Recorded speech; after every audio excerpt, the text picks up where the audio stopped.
पार्थशर समाचार सत्य परमो धर्म। प्रतिभाशाली प्रबोधनकार कला साहित्य संघ की ओर से दिनांक 13 अप्रैल मंगलवार को नागपुर में एक पत्रकार परिषद आयोजित की गई।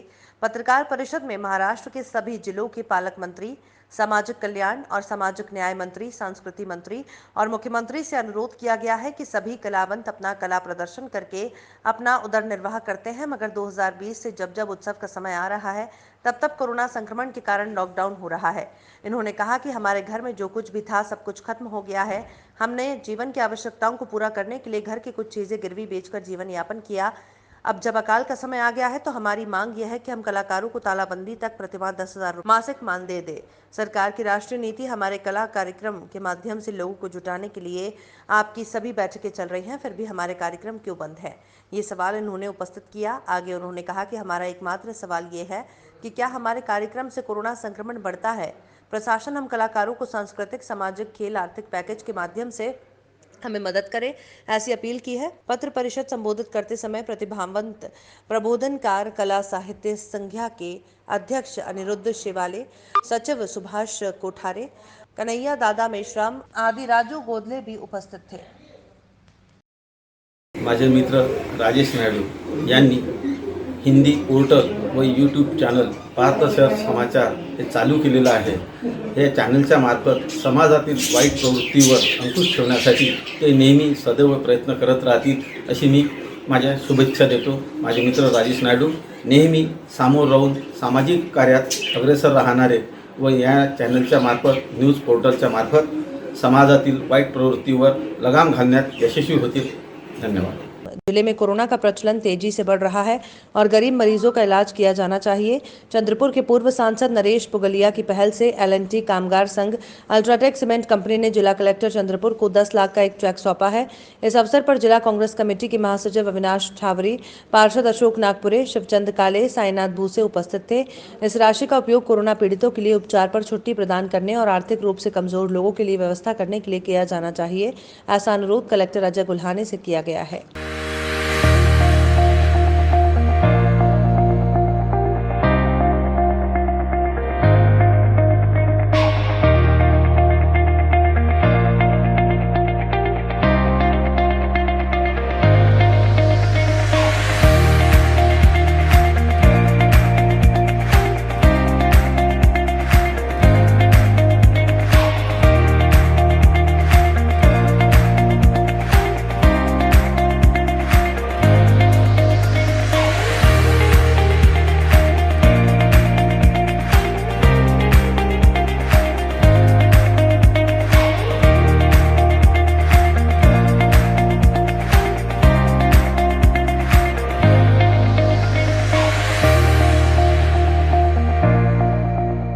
डॉक्टर भीमराव रामजी अंबेडकर, जिन्हें लोग बाबा साहब अंबेडकर के नाम से भी जानते हैं, उनकी जयंती देश भर में मनाई जाती है। उनकी पहचान एक न्यायविद, अर्थशास्त्री, राजनीतिक और समाज सुधारक के रूप में होती है। Doctor B R. अंबेडकर का जन्म 14 अप्रैल 1891 को महू, मध्य प्रदेश में हुआ था। बाबा साहब को संविधान निर्माता और आज़ाद भारत के पहले कानून मंत्री के रूप में जाना जाता है। भारत के संविधान के एक प्रमुख वास्तुकार अंबेडकर ने महिलाओं के अधिकारों और मजदूरों के अधिकारों की भी वकालत की। उनके योगदान को देखते हुए हर साल उनके जन्मदिन को अंबेडकर जयंती के रूप में मनाया जाता है। Doctor B R. अंबेडकर का जन्म 14 अप्रैल 1891 को महाराष्ट्र के एक महार परिवार में हुआ। इनका बचपन ऐसी सामाजिक आर्थिक दशाओं में बीता जहां दलितों को निम्न स्थान प्राप्त था। दलितों के बच्चे पाठशाला में बैठने के लिए स्वयं ही टाटपट्टी लेकर जाते थे। वे अन्य उच्च जाति के बच्चों के साथ नहीं बैठ सकते थे। डॉक्टर अंबेडकर के मन पर इस छुआछूत का व्यापक असर पड़ा, जो अब बाद में विस्फोटक रूप में सामने आया। स्वतंत्र भारत के पहले कानून और न्याय मंत्री के रूप में मान्यता प्राप्त भारतीय गणराज्य की संपूर्ण अवधारणा के निर्माण में अंबेडकर जी का योगदान बहुत बड़ा है। दलितों के मसीहा, समाज सुधारक डॉक्टर भीमराव अंबेडकर एक राष्ट्रीय नेता भी थे। सामाजिक भेदभाव, अपमान की जो यातनाएं उनको सहनी पड़ी थी, उसके कारण वे उसके विरुद्ध संघर्ष करने के लिए संकल्पित हो उठे। उन्होंने उच्च वर्गीय मानसिकता को चुनौती देते हुए निम्न वर्ग में भी ऐसे महान कार्य किए, जिसके कारण सारे भारतीय समाज में वे श्रद्धेय हो गए। डॉक्टर अंबेडकर का जन्म महू, इंदौर में हुआ था। उनके बचपन का नाम भीम सकपाल था। उनके पिता रामजी मौलाजी सैनिक स्कूल में प्रधान अध्यापक थे। उन्हें मराठी, गणित, अंग्रेजी का अच्छा ज्ञान था। भीम को भी यही गुण अपने पिता से विरासत में मिले थे। उनकी माता का नाम भीमाबाई था। सार्वजनिक कुओं से पानी पीने और मंदिरों में प्रवेश करने के लिए अछूतों को प्रेरित किया। दीक्षा भूमि चंद्रपुर ये भारत का एक प्रमुख बौद्ध तीर्थ स्थल है। इस जगह में बाबा साहब ने 16 अक्टूबर को 1956 में उनके 3 लाख से अधिक अनुयायियों को बौद्ध धर्म की दीक्षा देकर उसमें शामिल किया था। जहां बाबा साहब ने चंद्रपुर में बौद्ध धर्म की दीक्षा दी थी, वहीं अब Ambedkar college of arts, commerce and science का संचालन जारी है। बौद्ध यहाँ पूरे वर्ष आते हैं, लेकिन 14 और 15 अक्टूबर को वार्षिक धम्म चक्र दीक्षा दिवस पर और 14 अप्रैल को 1 लाख से अधिक बौद्ध बाबा साहब का और दीक्षा भूमि का अभिवादन करने के लिए यहाँ इकट्ठा होते हैं। मगर इस साल कोरोना की वजह से ये जगह सूनी पड़ी है और वहाँ पुलिस का पहरा है। वहीं बाबा साहब के अनुयायी चंद्रपुर के अम्बेडकर चौक में स्थित बाबा साहब की प्रतिमा पर हार फूल चढ़ाकर अपनी कृतज्ञता अर्पित कर रहे हैं। भारतशर समाचार की ओर से विश्व महामानव भीमराव बाबा साहब अम्बेडकर को उनके जन्मदिन पर कोटि कोटि नमन। बच्चों की कीचड़ में लौटने से लेकर भाई साहब के कपड़ों में लगी चटनी के दाग तक, आखिर कितना सहना पड़ता है बेचारे कपड़ों को। पर अब कपड़े साफ करना हो गया है इजी, क्योंकि नागपुर में पहली बार इंट्रोड्यूस हुआ है लॉन्ड्री इजी, जो करता है पर केजीज में क्लॉथ वॉश से लेकर dry clean, premium laundry, steam iron and much more, वो भी हाइजीन का पूरा ध्यान रखते हुए। लॉन्ड्री इजी करता है आपके कपड़े free pickup and drop. Contact 7066209007। Laundry easy, one stop solution for all your laundry needs. Corona महामारी ने एक बड़ा संकट खड़ा कर दिया है। कोरोना के नए तनाव ने और भी भयावह स्थिति पैदा कर दी है। हाल ही में रोगियों की संख्या तेजी से बढ़ रही है। मौत का आंकड़ा भी दिन प्रतिदिन बढ़ रहा है। महाराष्ट्र राज्य में महाविकास की सरकार इस संकट का सामना बड़े साहस और योजनाबद्ध तरीके से कर रही है, मगर केंद्र सरकार ने कोरोना रोकथाम के लिए टीकों की आपूर्ति के लिए महाराष्ट्र को बलि का बकरा माना है। इससे हर जगह टीकों की कमी हो गई है। चंद्रपुर जिला कांग्रेस महिला और इंटक शाखा ने केंद्र सरकार पर इन सभी स्थितियों के लिए जिम्मेदार होने का आरोप लगाया है। इसी के विरोध में चंद्रपुर के सांसद बालू भाऊ धनोरकर और विजय भाऊ वडेट्टीवार के मार्गदर्शन में और सोहेल रजा शेख और अखिल भारतीय परिवहन जिला अध्यक्ष इरफान शेख के नेतृत्व में और आमिर खान, अशरफ खान, आलोक चावरे, आदिल खान, सुनील पवार और राहुल दुपारे की उपस्थिति में महानगर पालिका के सामने और महिला आघाड़ी ने मातोश्री विद्यालय के सामने आंदोलन और प्रदर्शन किया। आज महामानव डॉक्टर बाबासाहेब आंबेडकर यांची जयंती आहे, पण केंद्र सरकारने परवा 11 तारखेला महात्मा ज्योतिबा फुले यांची जयंती होती आणि आज डॉक्टर बाबासाहेब आंबेडकर यांची जयंती आहे। या दोन जयंतीच्या दरम्यान 11 ते 14 कोरोना लसींचा महोत्सव साजरा करा असं केंद्र सरकारने आवाहन केलं आहे। एकीकडे लोक मरत आहे आणि दुसरीकडे केंद्र सरकार लसींचा महोत्सव साजरा करा असं आवाहन करते। यावरून हे सरकार किती निष्ठुर आहे हे निदर्शनास येते। त्यामुळे या सरकारने आवाहन केलं आहे लसीकरण महोत्सव साजरा करण्याचा, त्याचा निषेध करण्यासाठी आज आम्ही महिला काँग्रेसच्या वतीने इथे जमलेलो आहोत आणि आम्ही मोदी सरकारचा निषेध करतो, कारण महाराष्ट्र सरकार राज्याला त्यांनी जे लसींचा पुरवठा केला तो कमी होता। महाराष्ट्र सरकार राज्याला 1,06,00,000 एवढ्या लसींची महिन्याला गरज असताना केंद्र सरकार लसींचा पुरवठा कमी करत आहे आणि महाराष्ट्रावर अन्याय करत आहे। या उलट महाराष्ट्रापेक्षा कमी लोकसंख्या ज्या राज्यांची आहे, गुजरात आणि उत्तर प्रदेश, त्या ठिकाणी अधिक लसींचा पुरवठा करत आहे, पण महाराष्ट्रावर सातत्याने अन्याय होत आहे। म्हणून आम्ही मोदी सरकारचा निषेध करण्यासाठी हे आंदोलन केलेलं आहे आणि यानंतर जर महाराष्ट्र सरकारसोबत अशीच पक्ष भेदाभेदाची वागणूक जर मोदी सरकारने केली तर त्या विरोधात सुद्धा काँग्रेस निदर्शने आणि आंदोलन केल्याशिवाय राहणार नाही। धन्यवाद। चंद्रपुर में नया शुरू हुआ पोर्टल पार्थशर समाचार शुरू हुआ है। मैं इमरान दोसानी राजेश नायडू जी को शुभेच्छा देता हूं ये यूट्यूब चैनल और समाचार शुरू करने के लिए और आगे इनकी सफलता के लिए, कामयाबी के लिए शुभेच्छा देता हूं।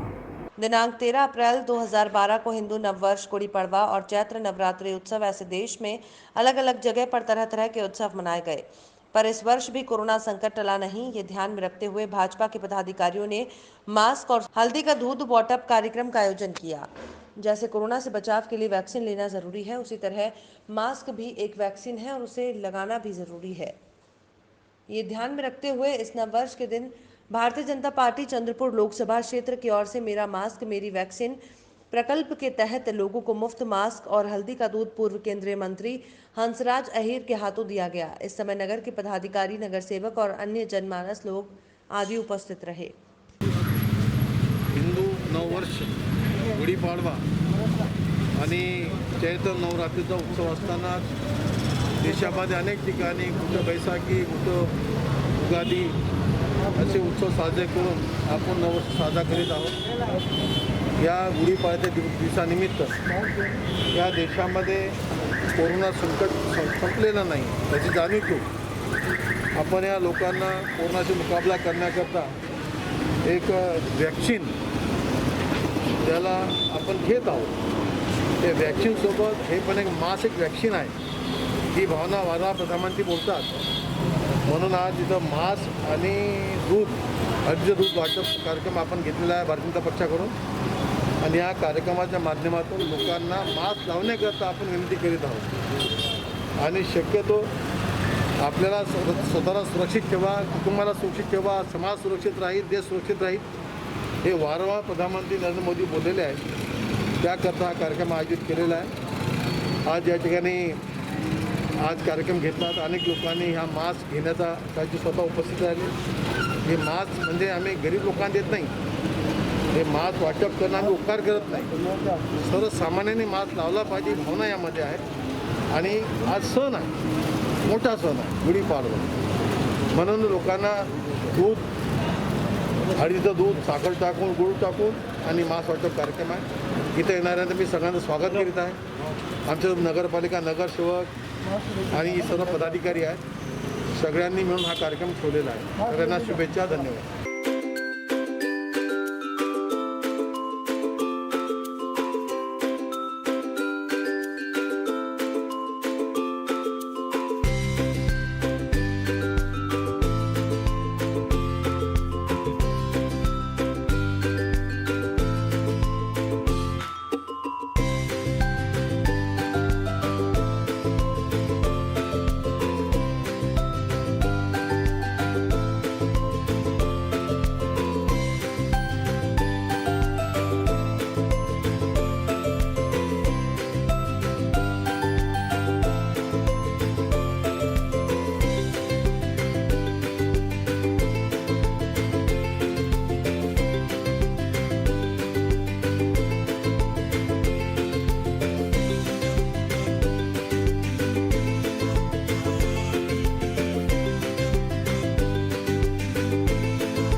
अमरावती में संत गाडगे बाबा अमरावती विश्वविद्यालय में प्रबंधन परिषद के माननीय राज्यपाल द्वारा नामित सदस्य प्राध्यापक विजय सूर्यवंशी ने दिनांक 13 अप्रैल को नागपुर में एक पत्रकार परिषद लेकर कुलगुरु डॉक्टर मुरलीधर चांदेकर और उप कुलगुरु डॉक्टर राजेश जयपुकर पर भ्रष्टाचार का आरोप लगाया। आरोप है कि WIMS सॉफ्टवेयर विकसित करने के लिए .com इन्फोटेक प्राइवेट लिमिटेड को अयोग्य होने के लिए बावजूद 72 लाख रुपए का टेंडर दिया गया। कंपनी को कुलगुरु ने गैर योग्य होते हुए योग्य करने के गैरकानूनी प्रयास किए।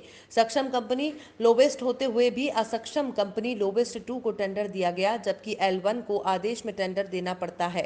L1 कंपनी ने मास्टर सॉफ्टवेयर ने अपनी कंपनी को अलग कर दिया। ऐसा झूठे कारणों का हवाला देते हुए गृह समिति में .com infotech private limited company को मंजूरी दी गई और निविदा केवल तब दी गई जब अधिकारी और कुलपति स्वयं प्राधिकरण में निर्वाचित सदस्य नहीं थे। सूर्यवंशी ने कहा कि मैं पिछले 1.5 साल से उनसे इस संबंध में शिकायत कर रहा हूं। मेरी मांग है कि गैर कानूनी आचरण के लिए उन्हें तुरंत अधिनियम 1114 के अनुसार पद से हटा दिया जाना चाहिए और उन्हें अधिनियम की धारा 64 के अनुसार अपनी सदस्यता समाप्त करनी चाहिए। मी दिनेश सूर्यवंशी अमरावतीला असतो आणि अमरावतीच्या संत गाडगे बाबा अमरावती विद्यापीठामध्ये मी मॅनेजमेंट काउन्सिलचा माननीय राज्यपालांनी नामित केलेला सदस्य आहे आणि मी आज नागपूरमध्ये संत गाडगे बाबा अमरावती विद्यापीठाचे कुलगुरू डॉक्टर मुरलीधर चांदेकर व प्रकुलगुरू डॉक्टर राजेश जयपूरकर यांनी जो भ्रष्टाचार केला आहे त्याची माहिती देण्यासाठी आलो आहे। कुलगुरू डॉक्टर चांदेकर आणि डॉक्टर जयपूरकर यांनी .com इन्फोटेक प्रायव्हेट लिमिटेड या कंपनीला एक WIMS सॉफ्टवेअर डेव्हलप करण्यासाठी 72 लाखाचं टेंडर देताना ही कंपनी अपात्र असताना पात्र करण्यासाठी जे कागदपत्र वापरले ते खोटारडे आणि फ्रॉड कागदपत्र आहेत। त्याच्या आधारावर अटी बदलवून रातोरात अटी बदलवून पात्र नसलेल्या कंपनीला पात्र करण्याचा पाप आणि बेकायदेशीर प्रयत्न कुलगुरू आणि प्रकुलगुरूंनी केला। एवढंच ते थांबले नाही, तर त्यांनी क्रय समितीमध्ये L2 याचा अर्थ लोअर 2 असलेल्या क्रमवारीमध्ये टेंडर देताना लोअर 2ला देता येत नाही, L1ला द्यावं लागतं.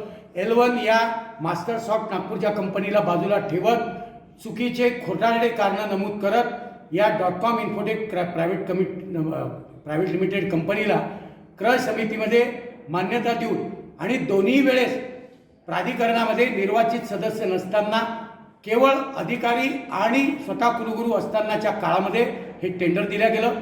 बरोबरीनं 28 मॉड्यूल्स डेव्हलप झाले नसताना त्यातल्या 14 मॉड्यूल्ससाठी 30 सप्टेंबर 2017ला यांनी 27 लाखाचं बेकायदेशीर पेमेंट केलेलं आहे. दुसरी बाजू अशी की महाराष्ट्र विद्यापीठ कायदा 106 मध्ये विद्यापीठात होणाऱ्या लहान कामांसाठी आणि मेंटेनन्सच्या कामासाठी जी कॉन्ट्रॅक्टर्स बिलं घेऊन येतात दर महिन्याला, ती बिलं सँक्शन करत असताना ही बिलं कुलगुरूंना दरम्यानच्या काळात कोणती बैठक नसल्यामुळे ही बिलं मंजूर करण्याचा अधिकार आहे. मात्र अशी त्यांनी मंजूर केलेल्या बिलांना पुढच्या बांधकाम आणि इमारत कमिटीच्या बैठकीमध्ये, बिल्डिंग अँड वर्क्स कमिटीच्या बैठकीमध्ये मान्यता घ्यावी लागते. आजपर्यंत 2 जून 2016 रोजी जेव्हा हे माननीय कुलगुरू डॉक्टर चांदेकर रुजू झाले तिथपासून तर आज 13 एप्रिल 2021 पर्यंत 10 कोटी रुपयाच्या वरची रनिंग बिलं कॉन्ट्रॅक्टरची यांनी कोणत्याही समितीची, प्राधिकरणाची, मंडळाची कायद्यानुसार दिलेली मान्यता न घेता हे 10 कोटी रुपये कॉन्ट्रॅक्टरना लाभ पोहोचवण्यासाठी हा भ्रष्टाचार करून त्यांनी मंजूर केलेली आहे. तक्रार करणार मी या संदर्भातली तक्रार यापूर्वी त्यांच्याकडे स्वतः गेल्या 1.5 वर्षापासून करतोय आणि आत्ता माननीय कुलपतींना सुद्धा मी याची तक्रार केलेली आहे. पुन्हा एकदा ही तक्रार करणार आहे की असं बेकायदेशीर त्यांचं वर्तन महाराष्ट्र विद्यापीठ कायदा 12(1) आणि 12(5) नुसार त्यांना ज्या जबाबदाऱ्या दिलेल्या आहे त्याचं त्यांनी केवळ वहन तर केलं नाही, पण बेकायदेशीर वर्तन केल्यामुळे त्यांना कायद्याच्या 11-14 नुसार ताबडतोब हटवलं पाहिजे कुलगुरू आणि प्रकुलगुरूंना, आणि कायद्याच्या 64 कलमानुसार त्यांना त्यांच्या सदस्यता समाप्त. विश्व में कोरोना की दूसरी लहर आई है, उसमें भी सबसे ज्यादा प्रभावित भारत देश है. भारत देश में आज आने वाले नए मामलों में तकरीबन आधे मामले महाराष्ट्र से आ रहे हैं और महाराष्ट्र में 2-4 शहरों से ही अधिकाधिक मामले आ रहे हैं. इसमें नागपुर का नाम अव्वल स्थान पर आ रहा है. नागपुर में 6,000, 8,000, 10,000 तक रोज के नए मरीज मिल रहे हैं. मौत की संख्या बढ़ रही है. एक्टिव केसेस 1 लाख से अधिक हैं. इन सब के बावजूद जब पार्थचर की टीम ने नागपुर के कुछ हिस्सों का दौरा किया तो वहां पर जगह जगह पर चौक पर रोजगार की राह देखते हुए जो रिक्शे वाले या लेबर बैठे हैं उनके चेहरे पे मास्क पूरी तरह नदारत पाया गया. प्रशासन एक और जन जागरण में लगा है कि सोशल डिस्टेंसिंग करें, मास्क पहने, मगर ये चित्र देखकर हकीकत समझ में आती है कि नीचे तक के लोगों को या तो जानकारी मिल नहीं रही या फिर उनके पेट की भूख की आग के आगे इन्हें सब बातों का कोई सरोकार नहीं. प्रशासन को चाहिए कि जगह जगह पर बिना मास्क से घूमने वाले लोगों की या तो मास्क से की मदद करें या फिर जो सक्षम, समझदार और शिक्षित हैं उन पर जुर्माना करें. ऐसे ही नागपुर में के एक प्रसिद्ध पंचशील चौक पर पार्थचर ने लोगों को बिना मास्क के देखा. आइए देखते हैं वो रिपोर्ट. क्या नाम है बाजी? क्या नाम है? नंदलाल. हाँ, नंदलाल. नंदलाल. अरे मास्क क्यों नहीं पहने जी? कोरोना से डर नहीं लगता क्या? क्या बोले? नहीं लगता?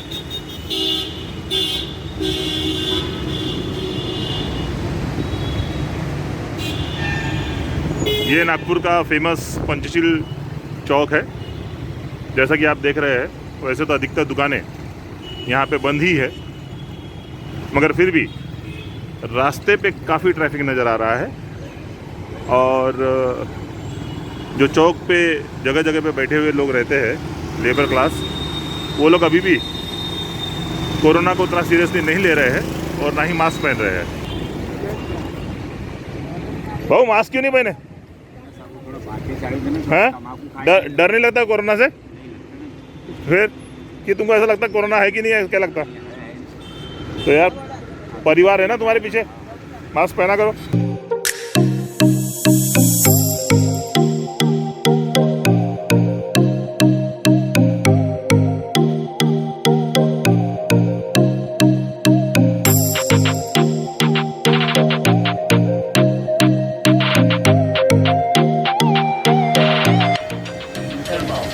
अच्छा, कैसा लगा टेस्ट?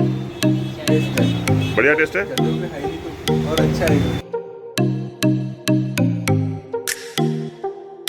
महाराष्ट्र के मुख्यमंत्री उद्धव ठाकरे ने कहा, हम कड़े प्रतिबंध लगा रहे हैं जो 14 अप्रैल शाम 8 बजे से लागू होंगे। पूरे राज्य में धारा 144 लागू की जाएगी। मैं इसे लॉकडाउन नहीं कहूंगा और आखिरकार पूरे महाराष्ट्र में अब लॉकडाउन जैसा कर्फ्यू लगाने का ऐलान हो ही गया। महाराष्ट्र के मुख्यमंत्री उद्धव ठाकरे ने 14 अप्रैल रात 8 बजे से 30 अप्रैल तक लॉकडाउन के प्रतिबंधों जैसे कर्फ्यू की घोषणा की है। हालांकि मुंबई उपनगरीय ट्रेनें और सिटी बसें चलती रहेंगी और आवश्यक सेवाओं में लगे लोगों को छूट दी जाएगी। 14 की रात 8 बजे से पूरे महाराष्ट्र में धारा 144 लगा दी जाएगी। सुबह 7 से 8 बजे तक केवल आवश्यक सेवाएं ही खुली रहेंगी। आइए जाने क्या खुला रहेगा और कहां रहेंगी बंदी। केवल आवश्यक सेवाओं के लिए लोकल ट्रेन और बस सेवाएं जारी रहेंगी। पेट्रोल पंप, सेबी से जुड़े वित्तीय संस्थान और निर्माण कार्य जारी रहेंगे। होटल आदि बंद रहेंगे। केवल होम डिलीवरी की अनुमति होगी। सभी प्रतिष्ठान, सार्वजनिक स्थान, गतिविधियां बंद रहेंगी। आवश्यक सेवाओं को छूट दी गई है। सभी पूजा स्थल, स्कूल और कॉलेज, निजी कोचिंग क्लासेस, नाई की दुकान, स्पा सैलून और ब्यूटी पार्लर 1 मई को सुबह 7 बजे तक बंद रहेंगे। सिनेमा हॉल, थिएटर, ऑडिटोरियम, मनोरंजक पार्क, जिम, स्पोर्ट्स कॉम्प्लेक्स बंद रहेंगे। फिल्मों, धारावाहिकों की विज्ञापनों की शूटिंग भी बंद रहेगी। आवश्यक सेवाओं को छोड़कर सभी दुकानें, मॉल, शॉपिंग सेंटर 1 मई को सुबह 7 बजे तक बंद रहेंगे। महाराष्ट्र सरकार की तरफ से सभी गरीब और जरूरतमंद लोगों को अगले 1 महीने के लिए 3 किलो गेहूं और 2 किलो चावल उपलब्ध कराया जाएगा। महाराष्ट्र में मंगलवार को कोरोना वायरस संक्रमण के 60,212 नए मामले सामने आए और 281 लोगों की मौत हो गई है। वहीं राज्य सरकार ने हालात पर गौर करते हुए 14 अप्रैल रात 8 बजे से 15 दिनों का राज्यव्यापी कर्फ्यू लगाने की घोषणा की है। राज्य के स्वास्थ्य विभाग ने बताया कि नए मामलों के सामने आने के साथ राज्य में अब तक संक्रमित हुए लोगों की कुल संख्या बढ़कर 35,19,208 हो गई, जबकि अब तक कुल 58,526 लोगों की महामारी से मौत हो चुकी है। मुंबई में 7,873 नए मामले सामने आए और 27 मरीजों की मौत हो गई है। मी विवेक उरकुडे, नागपूरमध्ये सुरू होणारा राजेश नायडू द्वारा महाराष्ट्राचा समाचार यांना माझ्याकडून खूप खूप शुभेच्छा। दिनांक 14 अप्रैल 2021 को डॉक्टर बाबा साहेब अम्बेडकर की जयंती के उपलक्ष्य में युवा जैन शक्ति संगठन, युवा भीम मैत्रेय संघ, समता सैनिक संघ, जरीपटका रेशम बाग मित्र मंडल की ओर से भव्य रक्तदान शिविर का आयोजन किया गया। इस शिविर में मुख्य अतिथि के रूप में महाराष्ट्र के पशु संवर्धन, दुग्ध व्यवसाय विकास और क्रीड़ा और युवक कल्याण मंत्री सुनील केदार इनकी उपस्थिति रही। इस शिविर में 200 से अधिक लोगों ने रक्तदान और प्लाज्मा दान किया। इस उपलक्ष्य पर आयोजकों ने बताया, जिस तरह से महामारी फैल रही है और जिस तरह से नागपुर में खून की कमी महसूस हो रही है, इसी वजह से आज के पुण्य दिन पर उन्होंने ये पुण्य कार्य करने का फैसला किया। इस वजह से इस भव्य रक्तदान और प्लाज्मा दान शिविर का आयोजन किया गया। सगळ्यात पहिले ज्या महामानवाची आपण आज जयंती साजरी करतोय त्यांना अभिवादन करतो। प्रतीकचा आग्रह मला की आदेश होणार आज येण्याचा या ठिकाणी प्रसंग आला। सन्मान्य डॉक्टर साहेब यादव आमचे सहकारी मित्र, या रक्तदान शिबिरमध्ये ज्या ज्या डॉक्टर्सने आणि पॅरामेडिकल स्टाफने भूमिका उठवली त्यांचं मनापासून कौतुक करतो। त्या सगळ्याचं आपण टाळ्यावरून स्वागत करतो। या ठिकाणी अशा व्यक्तीचा आपण आज जन्मदिवस साजरा करतोय, ज्या व्यक्तीने आपल्या जीवनामध्ये म्हणजे विद्यार्थी जीवनापासून त्या देशाची घटना पर्यंत ज्या व्यक्तीने आपल्या कथनीत कधीच फरक पडला। मैं सर्वप्रथम सबको बाबा साहेब जी के जन्मदिन के लिए हार्दिक शुभेच्छा देता हूँ। मैं प्रतीक इंदुरकर, राष्ट्रीय अध्यक्ष युवा जनशक्ति संगठन के ओर से भी सबको शुभकामनाएं देता हूँ। इस कोरोना की भयावह स्थिति देखते हुए हमने ये देखा कि हर तरफ ब्लड का शॉर्टेज जा रहा है, प्लाज्मा का शॉर्टेज जा रहा है। तो हमारी संगठन को हमें रोज फोन आते थे कि हमें ब्लड चाहिए, प्लाज्मा चाहिए, बट उतने मात्रा में हमारे पास वो अवेलेबल नहीं था। इसीलिए हमने ब्लड डोनेशन, प्लाज्मा डोनेशन का कैंप अरेंज किया। बट उसके लिए बाबा साहेब जी के जन्मदिन से अच्छा दिन कोई हो नहीं सकता, इसलिए हमारे संगठन के सभी कार्यकर्ताओं ने मिलकर आज ब्लड डोनेशन कैंप का अरेंजमेंट किया है। यहाँ पे मिनिमम आज 200+ लोग ब्लड डोनेट करेंगे, प्लस प्लाज्मा डोनर्स अलग है। और सुनील केदार साहब जो मंत्री जी है, उन्होंने यहाँ पे आके हमारे कार्यक्रम को और ज़्यादा अच्छा शोभित किया है। और आप सब डोनर्स का मैं हार्दिक थैंक यू बोलता हूँ। ताकि आपका नाम बता दें। मेरा नाम प्रतीक इंदुरकर, राष्ट्रीय अध्यक्ष युवा जनशक्ति संगठन। फिल्म इंडस्ट्री को बड़ा झटका लगा है क्योंकि महाराष्ट्र सरकार ने घोषणा की है कि बुधवार शाम से राज्य में फिल्मों, टीवी सीरियलों और विज्ञापनों की शूटिंग स्थगित रहेगी। मुख्यमंत्री उद्धव ठाकरे द्वारा घोषित ब्रेक द चेन आदेश के तहत राज्य भर में बुधवार रात 8 बजे से 1 मई सुबह 7 बजे तक दिशा निर्देश प्रभाव में रहेंगे। वर्तमान आदेश से उन शूटिंगों पर रोक लग गई है जो बार बार कोविड जांच और भीड़ वाले दृश्यों से बचने जैसे एहतियातों के साथ चल रही थी। Federation of western India cine employees के अध्यक्ष बीएन तिवारी ने कहा कि राज्य सरकार का फैसला एक बड़े झटके के तौर पर आया है। इस वजह से मेगा स्टार अमिताभ बच्चन की गुड बाय, शाहरुख खान की पठान और सलमान खान की टाइगर 3 समेत कई बड़ी फिल्मों की शूटिंग प्रभावित होगी। मैं सभापति स्थायी समिति चंद्रपुर शहर महानगर पालिका रवि धर्मराज आसवानी। मैं हमारे राजेश भैया नायडू जिन्होंने नया समाचार चालू किया है पारदर्शक न्यूज़, मैं उनको हार्दिक शुभेच्छा देता हूँ। राजेश भैया को ये कहता हूँ कि राजेश भैया जैसा आप सब सच्चाई के लिए लड़ते हो वैसे ही आपका पारदर्शक सच्चाई के लिए लड़े, यही मैं कामना करता हूँ। धन्यवाद।